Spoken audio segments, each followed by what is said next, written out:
जय हिंद विद्यार्थियों, सरला की हिंदी पाठशाला में आप सभी का स्वागत है।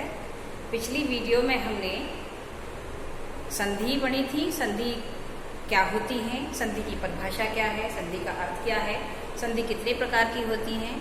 हमने जाना स्वर, व्यंजन और विसर्ग, 3 प्रकार की संधियां होती हैं। और हमने ये भी जाना कि स्वर संधियों में कितने प्रकार होते हैं। हमने जाना दीर्घ, गुण, यण, वृद्धि और अयादि, 5 प्रकार की आपकी स्वर संधियां होती हैं, जिनमें से हम दीर्घ स्वर संधि का अध्ययन कर चुके थे। और हमने जाना था कि दीर्घ स्वर संधि का जो फॉर्मूला है वो है अकसवर्णे दीर्घ, अर्थात समान स्वरों को समान स्वरों के साथ मिलाया जाए। जुड़वा जुड़वा शक्ल जैसे दिखने वाले अक्षरों को आपस में जोड़ने पर बड़े अक्षर का निर्माण होता है। जैसे आ को आ से जोड़ेंगे तो बड़ा आ बनेगा, ई को ई से जोड़ेंगे तो बड़ी ई बनेगी, ऊ को ऊ से जोड़ेंगे तो बड़ा ऊ बनेगा, और री को री से जोड़ेंगे तो बड़ी री बनेगी। यहाँ देखें, हमने यहाँ जोड़ा भोजन धन आलय। अब यहाँ पर भोजन का हमने छोटा आ लिया और आलय का हमने बड़ा आ लिया। इस प्रकार दोनों का मिलकर बड़े आलय निर्माण हुआ। ये शब्द बना आपका भोजनालय। भोजन पर आ की मात्रा चढ़ गई। इसी प्रकार हमने पिछली वीडियो में भूलवश गुण संधि का उदाहरण दे दिया था। यहाँ री और री को जोड़ने पर डबल री होगी और ये हो जाएगा पितृधन ऋण बराबर पितृणम, और मातृ ऋणम में का होगा मातृधन ऋणम। इसी प्रकार अब हम गुण संधि की ओर बढ़ते हैं, क्योंकि इस संधि को हम पहले पढ़ चुके हैं। हर एक वीडियो आपकी ब्लॉगर के लिए बनाई जा रही है, तो मेरे ब्लॉगर पर जाके देखें, उस पर आपको ज्यादा जानकारी मिलेगी। यहाँ देखें, गुण संधि का जो नियम है, उसका जो फॉर्मूला है, उसका फॉर्मूला है आद गुण। आद गुण क्या कहता है? आद गुण कहता है कि यदि आ अथवा आ के सामने ई अथवा ई आ जाए, कोई भी छोटा आ हो या बड़ा आ हो, यदि उसके सामने छोटी ई या बड़ी ई में से कोई भी ई आती है तो दोनों मिलाकर ए का निर्माण करती है। इसी प्रकार यदि आ और आ के सामने यदि ऊ या ऊ में से कोई आ जाता है तो उसके सामने ओ का निर्माण होता है। ऐसे ही आ के सामने यदि री आ जाती है तो अल का निर्माण होता है। इसी प्रकार यहाँ उदाहरण देखें आप, यहाँ देखें गण धन ईश बराबर गणेश। ये कैसे हुआ? गण में से हमने अ लिया, ईश सामने ई है, अ धन ई बराबर ए की मात्रा हो गई, तब ये गणेश हुआ। इसी प्रकार महा धन ईश बराबर महेश हुआ, और महाधन उदय बराबर महोदय हुआ, और सर्वधन उदय बराबर सर्वोदय हुआ। और इस फॉर्मूले के अनुसार महाधन ऋषि बराबर महर्षि हुआ। क्योंकि अधन ऋ बराबर अर होता है तो महाधन ऋषि बराबर महर्षि होगा। आगे की संधि की तरफ ध्यान दें। वृद्धि संधि है आगे, मैं कैमरा थोड़ा घुमा के दिखाती हूँ आपको। वृद्धि संधि का फॉर्मूला क्या कहता है देखें। वृद्धि संधि कहती है, वृद्धि संधि का सूत्र है वृद्धि रेची, और इसका फॉर्मूला है ये अ धन ई, आ और ई। कोई भी असमान स्वर, यहाँ मैंने केवल आ और ई लिखे हैं, कोई असमान स्वर हो सकता है। यदि उसके सामने असमान, ऐसे असमान स्वर के सामने असमान स्वर ए अथवा आई आ जाए, मान लीजिए आ या ई में के सामने जोड़ने के लिए ऐसा शब्द आ जाता है जिसका पहला अक्षर ए अथवा आई से बना हुआ है, तो वो दोनों मिलकर बड़े आई का निर्माण करेंगे।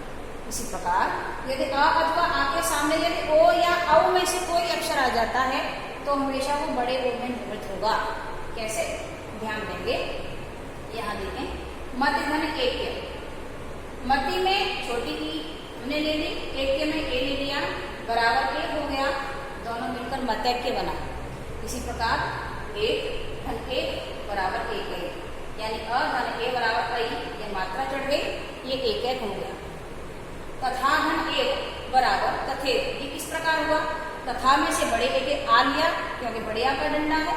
यहाँ देखें ये ए है, तो बड़े आ को ए से जैसे ही जोड़ा तो इस नियम के अनुसार ये बड़ी ए में परिवर्तित हुआ, तो था पर बड़े ए की मात्रा चढ़ गई, तथा ही हो गया। इसी प्रकार व धन एवं बराबर वैभव होगा। अब यहाँ ओ वाला फॉर्मूला देखें, महा धन ओज बराबर महोज होगा, क्योंकि आ धन ओ बराबर औ। परम धन क्योंकि अ धन औ बराबर औ। परम धन औषधि बराबर परमौषधि होगा क्योंकि अ धन औ बराबर औ। अब आते हैं हम चौथी संधि की तरफ। चौथी संधि है आपकी यण संधि। अब यण संधि आपको क्या बताती है? यण संधि बताती है हमें कि यदि ई के सामने कोई असमान स्वर आ जाए, कोई भी असमान स्वर आए ई के सामने, तो वो ई हमेशा य में बदलेगी या यज्ञ में बदलेगी, और यदि ऊ के सामने कोई असमान स्वर आएगा तो वो हमेशा वावट में बदलेगा।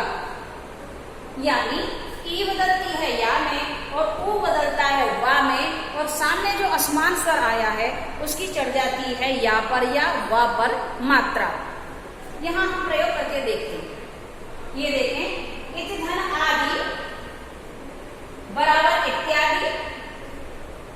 यहां इति में हमने छोटी ई सामने आ है बराबर ई का, जब हम ता पे से ई हटाएंगे तो ता हो जाएगा आधा, क्योंकि किसी भी स्वर पे से, किसी भी व्यंजन पे से जब स्वर हटाते हैं तो अपने आप ही आधा होता है, क्योंकि व्यंजन बिना स्वरों की सहायता के नहीं बोले जा सकते। तो जैसे ही हमने इस पे से ई हटाई तो ता हो गया आधा, ई हो गई या, और सामने है आपका डंडा, तो या पर आका डंडा चढ़ेगा, ये हो जाएगी इत्यादि। इसी प्रकार अभिधन हो गए।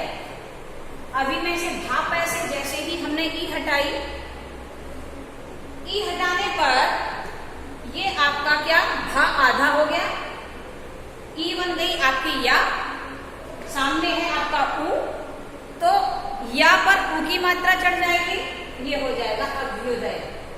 ऐसे ही मधुधन अरि, यहां छोटा ऊ है, सामने अरि है, जैसे ही हमने ऊ हटाया तो धा धनुष हो गया आपका आधा, ऊ परिवर्तित हो गया इस फॉर्मूले के अनुसार वावट में, तो ये हो गया आपका मध्वर, और सामने आए मध्वरी हो गया। ये है आपके यण संधि का नियम कि अन्य स्वर के साथ जब ई का योग किया जाता है तो वो हमेशा या में परिवर्तित होगी, और यदि ऊ के सामने यदि कोई अन्य स्वर आता है तो वह व में परिवर्तित होगा। अंतिम आपकी संधि है अयादि संधि।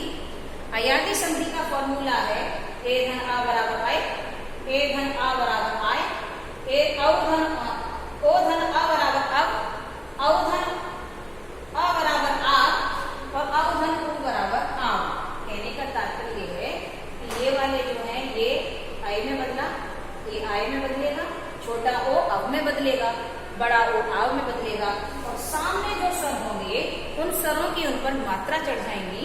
यहाँ देखेंगे नेधन अन बराबर नयन हो गया, ना पैसे जैसे ही माँ की एक की मात्रा हटाई वो या में परिवर्तित हुआ, अय हो गया नयन। शेधन अन बराबर शयन हुआ, सैधन अक बराबर शायक हुआ, गै धन अक बराबर गायक हुआ। अगर यहाँ पे ला होता, ले धन अक बराबर होता तो लायक हो जाता।